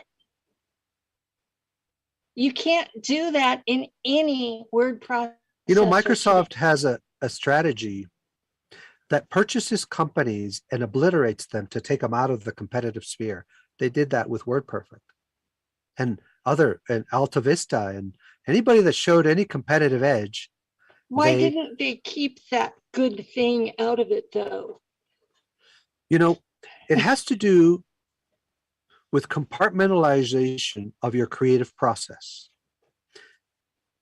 When we somehow think that having a project or a vision has to do with breaking it down into Word, PowerPoint, Excel, and Microsoft Project, somebody somewhere decided this is how projects need to be. And one of the things we can't have is creative freedom in any of this. We can't have people willy-nilly, non-linearly be dragging and dropping ideas at the fastest speed possible. Microsoft has teams of people, the same monsters who keep and I'm going to use the word, the fucking QWERTY keyboard. Why, Penny, are we still using keyboards designed to slow down typists back 100 years ago? Because the people at companies like Microsoft have zero compassion or vision. Why do we still have an interface in Windows of dragging rectangles when we could have a virtual reality system? We used to work at Walmart, Lou and I, and their keyboards were set up in alphabetical order. At least that's a step into some more I'll optimal tell you, direction. going back and forth between that and a QWERTY is like, oh my God. It's short circuit. QWERTY is why do we even have mice and keyboard in a world of gesture recognition, speech recognition, and visual perception? Because the peasants get the worst. We're still working in the steam age of computers right now. When you and I know, Penny, the quantum computers, you ever seen one of the laptops from those programs? They don't have Windows. First of all, because Windows is hackable, they have operating systems that are what you see in the sci-fi movies. Three-dimensional projection, holographic systems that navigate with the mind. Those are real. I've seen them. Yes or no? I had chips implanted into my brain and connected to a chip on the back of my left ear. And it was a more sophisticated version of the Neuralink. Exactly the same technology, just more advanced. And Are you talking the 80s? I'm talking the 70s. 70s. Oh my gosh. Yeah. So I know that this technology has been around a very, very, very long time, and that okay, there's this man out there, and I'm not gonna name him because he's decided that I'm the devil. Yeah. And he said about 8 years ago, he said what they are going to do is they are going to create a new program, which they did at Space Force, and they are going to pretend that they are starting everything new now. And they are going to try to bury the last 70 years. And that's exactly we'll see that in our happening. lifetimes. That's exactly what I'm watching going down. Mm-hmm. So all of the people that in the esoteric community that plays with crystals and water, Dr. Emoto style, that's the direction I would rather go. As somebody who used to love, and I worked in laboratories for virtual reality simulation at the Human Factors Technology Lab in University of Washington, I can tell you that I am no longer interested in head-mounted display, the virtual reality contact lenses, all of that nonsense, which is right now exploding for people. It took 20 years for head-mounted displays to make it from NASA to the video game systems. You would just be overwhelmed to see the true holographic projection systems available to today's black projects. The ones that you see in movies. They look real. They are full. They sound real. Visual reality systems. They are visual reality. They're not virtual. No. And some of them, I swear, you could reach out and touch them. Yes. So what I recommend is to go back to organic analog technology, analog computing systems using the earth and your body, and learn how to create the ability to communicate your vision. The same things you can do with this ancient word multimedia, sharing files, playing videos, you can do without any computers, with yourself. There are ways that you learn, as you also mentioned, to have visions that seem, in quotes, real to yourself. But they are realms. Instead of playing a video game, you're in a reality space that you are creating, and you can orchestrate. And I call this holocymatic orchestration, holographic cymatic frequencies that you learn how to propagate. I did create one, but I normally just travel between ones that are already there because they are so full. Yeah. And it's like going someplace new, there's an excitement to seeing things you've not seen before. So I go back to that paradigm shifting idea. The only truth is what I create. And I did not create these computers as they are. I did not create these operating systems. that distraction not be my truth. My truth is my dialogue I have with reality, discovering how it is possible to create a sequence of events in this body and in this lifetime so that I can envision other incarnation options. How would I be able to propagate a message through time and space, seeded with my ancestors and received by my descendants? Genetics in a legacy of light in this very body is what we are writing right now. Yeah. And I hope this language excites some people that are listening to know that there are humans right now who've made this leap. Yeah. It's exciting to me that there are other humans out there who understand this, because I've been sitting in a almost isolation chamber with people who were telling me all kinds of things that just didn't make sense. So, So I would like to share toward the end of this talk. yeah, we've got about 20 minutes left before the next show. So, Well, this will play for a little while for us in dialogue. One is to acknowledge I am the center of mass creation. That first set of frequencies that you align all of your thought process body-wide to know that creation is birthing from this body here, right now, through these eyes and these ears and this mouth and these cells and this DNA. The second aspect of this is I am an engine of mass creation, meaning we are only creator beings. The only truth is the ability to create and forward envision an expansion of the universe through self-realization. I self-realize, I get to know what I'm about, who I am, why I'm here, by creating more and stepping into that creation. So a life of your own design.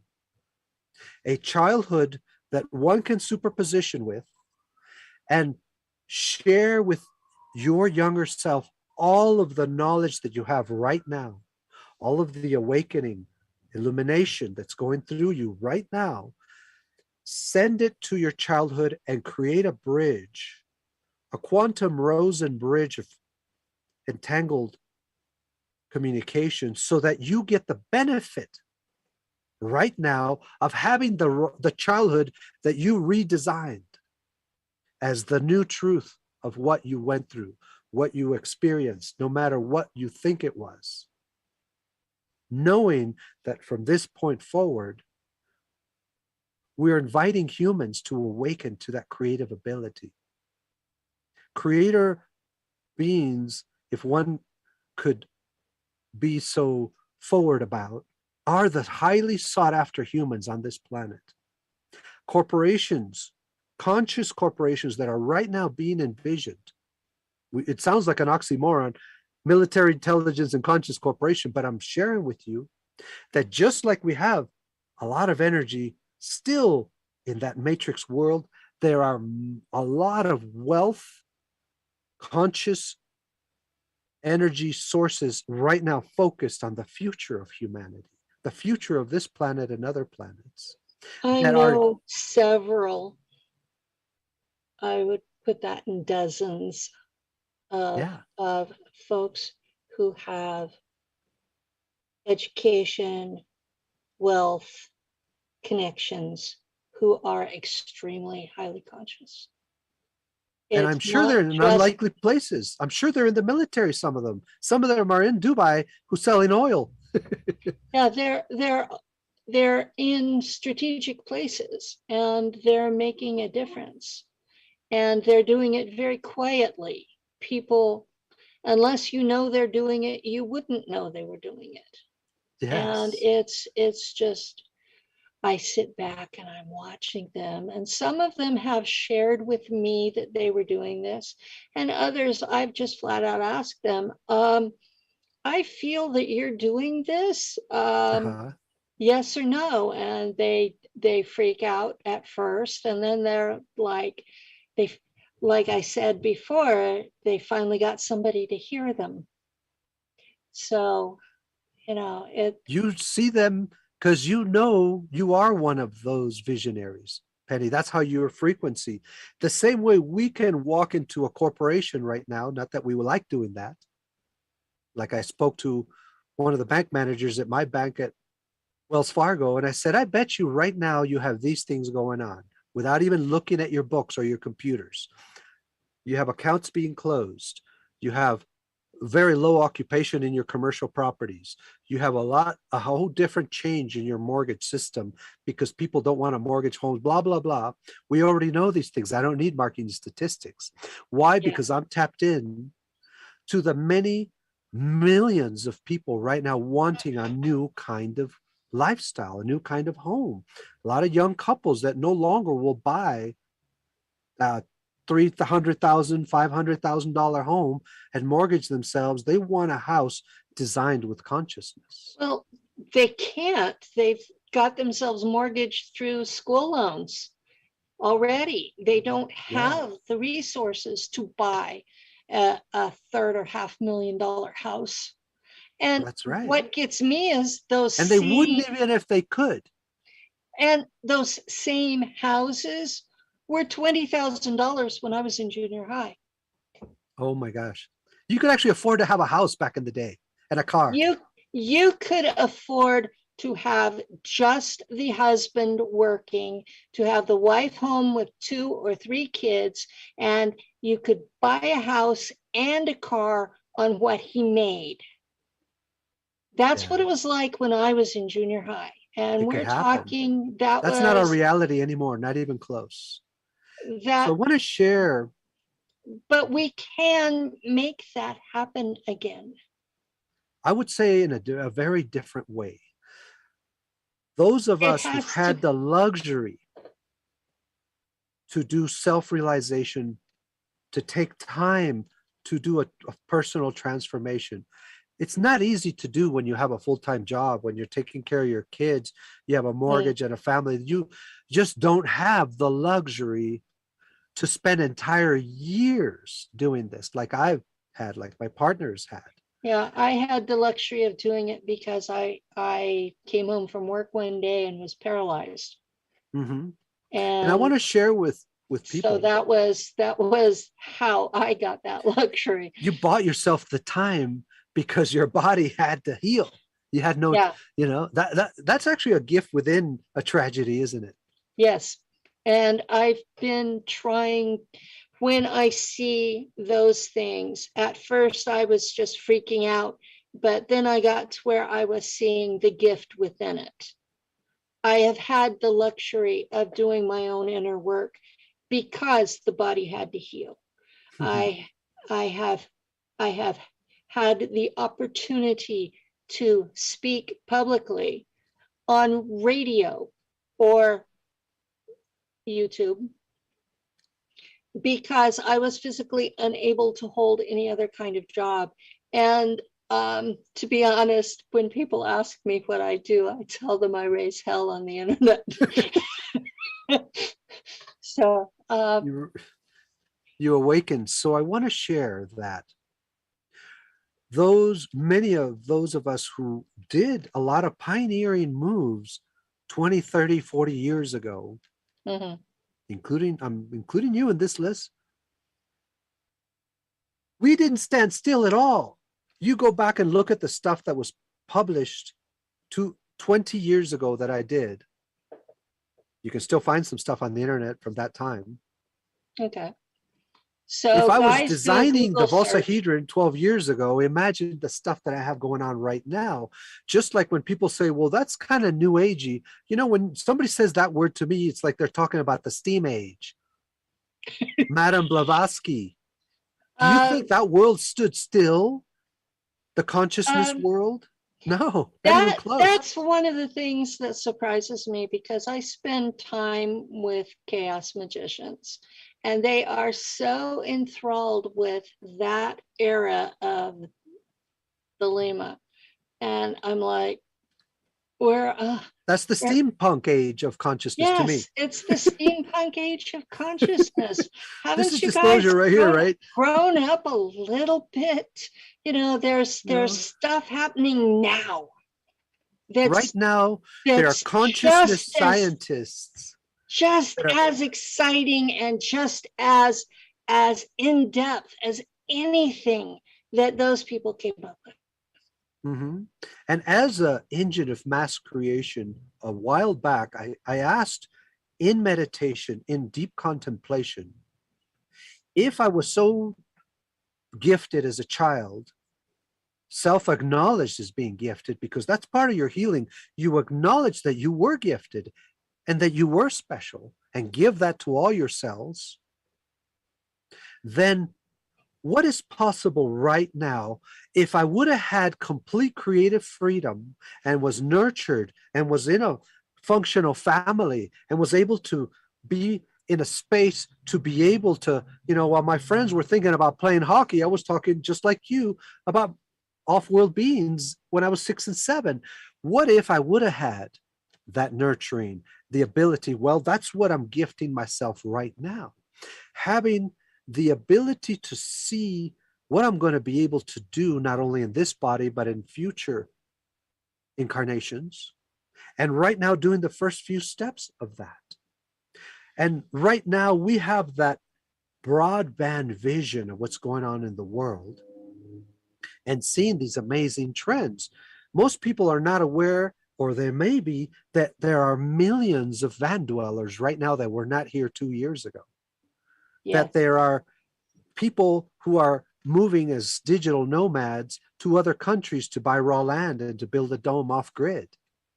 And the word sustainability to me is not a destination. The sustainability word has been co-opted. Mm-hmm.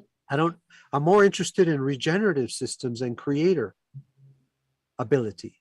I want a house that amplifies my creator ability. Energy systems that accelerate my connection to the earth and nature, organic natural intelligence. To go as far as we can with our ideas. Stop being toxic to the rest of nature. Batteries and a solar panel system is not sustainable in any way. Yeah. I have to have those right now. I have that in my RV, my expedition rig, but I'm telling you, we haven't needed batteries. You can tell me, Penny, when did we ever need batteries?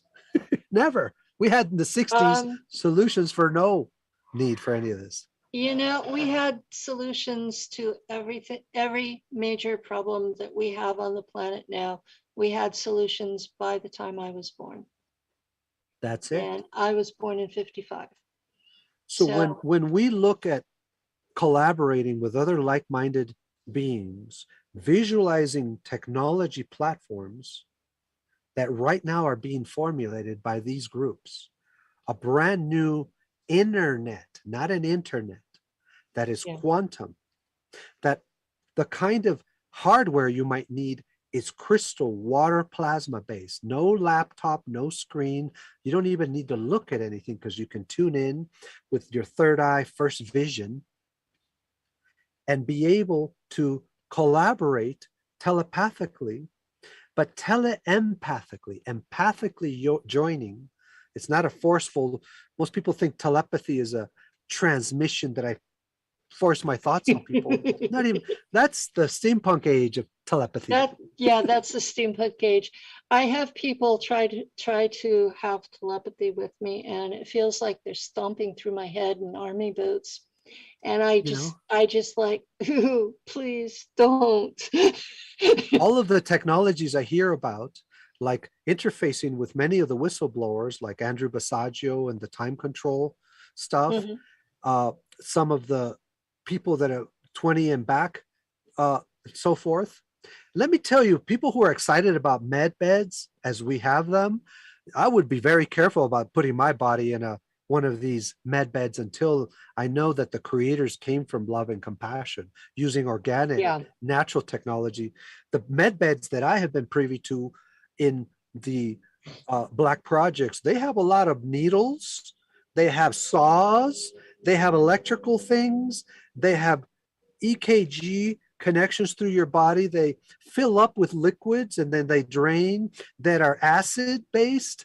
Let me tell you, you wouldn't want to have, oh, well, if people say, oh, I have cancer, I have all these things, I would not want the age regression technology. Ask Andrew Basaju, another collaborative 20 and back people, that age regression is killing them right have now. Been through so many trips through the regen tank. That's the technology the Germans have. They inject stuff in your body. They accelerate mitosis in ways or decelerate that is so unnatural. It's not only toxic, it's traumatic to your genetics.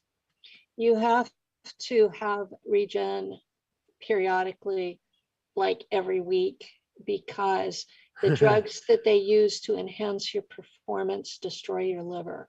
And Right. if you don't have regen, your liver fails and then you just die. And the Germans use you in your natural body.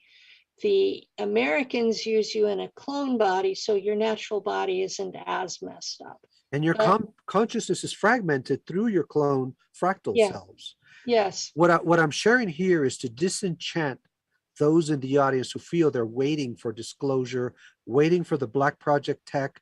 I can't wait till we have let me tell you, the inverse gravity from some of these craft is dangerous to your body, the way they're doing it, you know? The German Hanabu, the crews that operated them all died of radiation poisoning. All right. That's the Mantid Empire said, these guys are really motivated to leave their planet. Let's lease them these regen tanks. After having private conversations with Ralph and Marsha Rings and other investigators, they weren't investigators, they were actually engineers on some of this stuff with Otis Carr. And they said that when Tesla was training some of his proteges, this was technology based on love and compassion and abundance. It wasn't based on weaponization of energy.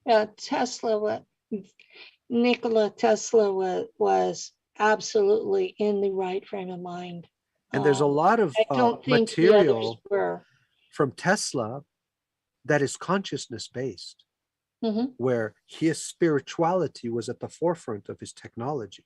He had an intimate relationship with lightning, acknowledging lightning as his family, his ancestors, to where he could detect lightning coming from 15 to 20 miles or more away before you could actually see the lightning or hear the thunder. He recognized certain frequencies throughout his life. He would have visitations of lightning storms in places where he's lived. And he would say, oh, well, welcome, I remember you. And that's a different dialogue to have with energy, right? Yeah. I had a similar relationship with storms before they did all the chemtrails. And I called in a storm rider a couple of years back, and all the neighbors absolutely went crazy. A storm rider, the sylphs in the sky? The sylphs are much smaller. Storm riders actually present with a face, but it's miles across. Those are the ones that you can see when they reshape the aerosol spray into these beautiful angelic shapes, right? Those are the they sylphs. Look like okay, you're talking about ones that are like 100 miles or 1,000 miles wide.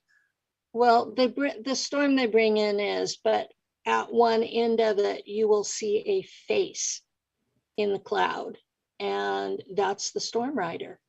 Ooh. And I brought in one of those because we had a drought. I mean, I live in Central California. We were in serious water rationing, and they were telling us we had to use half of what we had been. So we were down to 25 gallons of water a day per person. Wow. Which It sounds like a lot until you figure out that toilets use 5 gallons each time. Which You people can't, could live a whole day on that one flush. yeah. So Of somehow we it, like going to the bathroom in spring water. yeah. So we were to the point where you could only bathe, do dishes or laundry in a day. You could not do even two of them. You could only do one because the water rationing was so severe. And And I want to share right there the point about rationing to supposedly meet sustainability quotas for cities that have water shortages. Like I'm here in Silver City, New Mexico, flanked by two of the largest mines in the world. mhm, These holes that they've made in the ground and extracted trillions of dollars of wealth, the fracking and the mining and other underground base operations are the ones sucking up all the water, and the industrial yeah. farming, which is not even a close to what the military applications are using all our water. Well, Well, they've sold us the idea that we're the ones that have to ration, right? we had to ration that strictly, but yet Sacramento was selling their tap water to Nestle for There's bottled water. oh, there's another beautiful, you know, Yeah. that's why I say the sustainability thing. You don't know the messaging system between the Bechtel ray systems that cause the fires in different pinpointed places Well, around the world. actually, I got a pretty good idea because I used to work for a limestone quarry here in our area that was owned by Bechtel. So, and they have labs in Hawaii, if you would believe it or not. I Yeah. wanted to share with people that at the corporate level, technologies like HARP, like chemtrail spraying, are platforms that they lease time on, like the 5G and so forth, 10G, 12G, to corporations for all kinds of dastardly applications. They will lease bandwidth of chemtrail spraying to different pharmaceutical and other projects. So some may be spraying some of the stuff you heard about, strontium, aluminum, and Yeah. so forth. Some of them are doing viral spraying. Some of them are doing frequential mixing of spraying and so forth. It's a business. And the Of people who course, it's run a the business. platforms, so how do we envision, and this is where I'm inviting the creative meditation contemplation platforms of light, of abundance. Visualize that right now. I personally know through my bioarchitecture connections of at least 1,000 eco village projects going up in the US right now. I know of that many. I can't keep track of Well, them. Imagine that there's a whole movement of young people, earth ships, Cal Earth domes, yurts, cob homes, all of the different levels. But I'm also working with people doing the ceramic domes. They have a new ceramic technology, and the Vossahedron is made out of a kind of collector of life force. Organite is what the Vossahedron is made out of. It's not a Faraday cage. It's actually a collector of life force. But what I'm sharing is that there's an entire spectrum of humans right now with little fractal projects around the world, birth sustainable off-grid bio communities with homeschooling for children, courses for permaculture, and all. That's where we would want to put our attention to support all of these little fractal spin-offs, because within there, the the eco community is just the backdrop where we're inviting scientists and visionaries who want to work on inverse gravity projects, who mhm. would like to do free energy and freedom testing, who are right now inviting, and this is independent of city governments or counties. I would love to see a bridge where there's a whole collection of towns around America that declare themselves biocommunities. I don't know if it's going to be Ashland, Oregon, or Silver City, or Shasta, or wherever, because I've looked, just like many of us, I've looked for consciousness everywhere I go. I look for people of light Yeah.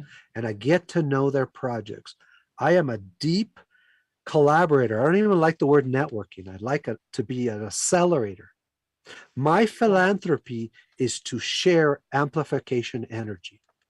Whatever I know of science, engineering, mathematics, physics, everything I've learned from what is possible in all these corporations and transmute it into light, I share freely. I am leaving nothing on the table, Penny, before I leave this body. I'm not hiding any knowledge. I'm not saying I'm the genius. I am saying, how can I help these young people? Yeah. How can I inspire them? So one of the ways I'm doing that, and this is part of what I'm inviting here, is to cultivate a brand new brain, to cultivate a brand new genetic system in my body, to recreate the way my cells are alive in this body, to commune with the bioorganisms in my digestive tract.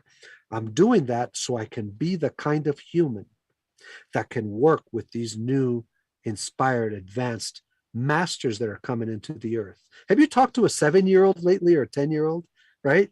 I've talked to some in their teens, And you know, and some are highly, highly packaged humans ready to do something here. I've talked to some in their 20s that are so hypersensitive that they're almost cold. Wow, I understand that. I feel for that. They can't be And present in a mall anymore. They can't stand in 5G technology. yeah, they can't, they would never have survived our childhoods. No. But I also know that the that the decision point for many young people is so critical because they'll fall right into the technology because there's comfort. These are humans that are born with operating system knowledge. They can operate any operating system you want. They don't Yeah. need when was the last time we saw a manual? In your and my world, we had rooms full of manuals. I've still got manuals.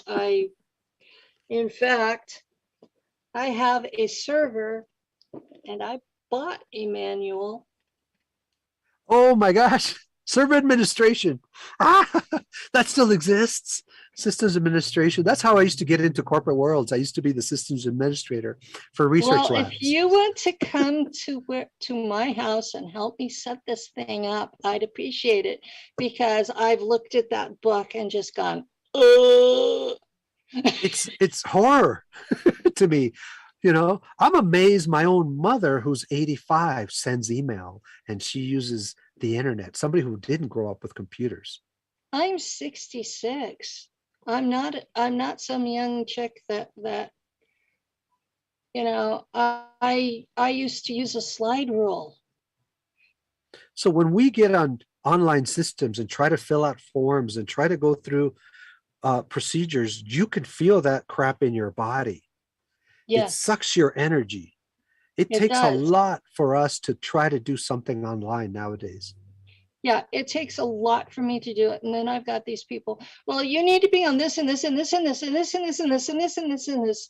And half of those places I can't cuss, which means that I have to go through and bleep, bleep, bleep, bleep, bleep, bleep. And I bought software for editing. And of all the things, it will not let me bleep. Mhm. So now I have to get separate software to bleep. And Wow. I'm like, Sorry, I had a couple of bleeps today. it's not worth the effort. No. And So I've I will been, not censor myself of what I can say and not say on YouTube or Facebook or any of those platforms. I censor, I self-censor because people are on Facebook and I have to be within their parameters to be allowed to stay. I have I been definitely permabanned. understand. I have been permabanned once already. And Mm. I went into shock because they told me I was too dangerous to be on their platform. Well, I share that if tomorrow we had a solar flare that fried computers and I had to create without computers, I would be okay with that. The stuff that I'm doing does not require computers. It is purely organic, natural intelligence. And if I have to Well, start with working with natural forces, and I have that knowing inside of me, it's no longer a fear or an interrupter.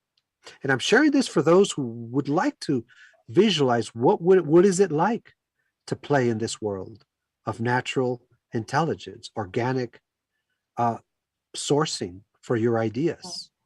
I don't source my ideas any longer from anything that came before me that came from that world.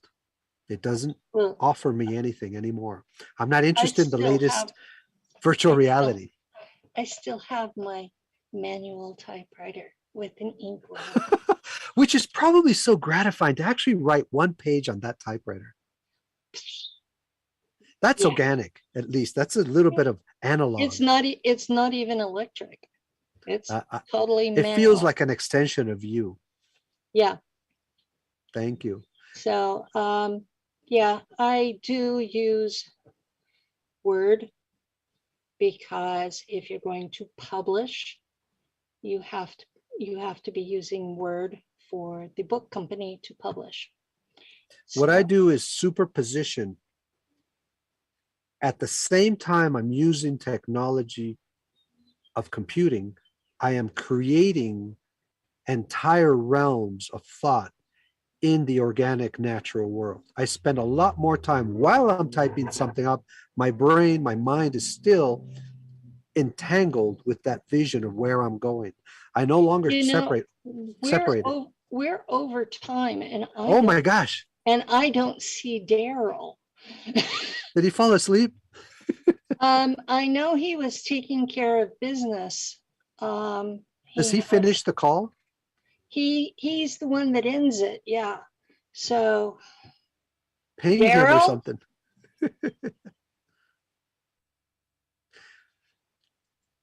He was close. There you are. Okay. We went overtime.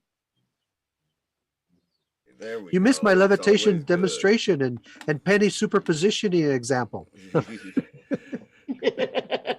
He's bullshitting you,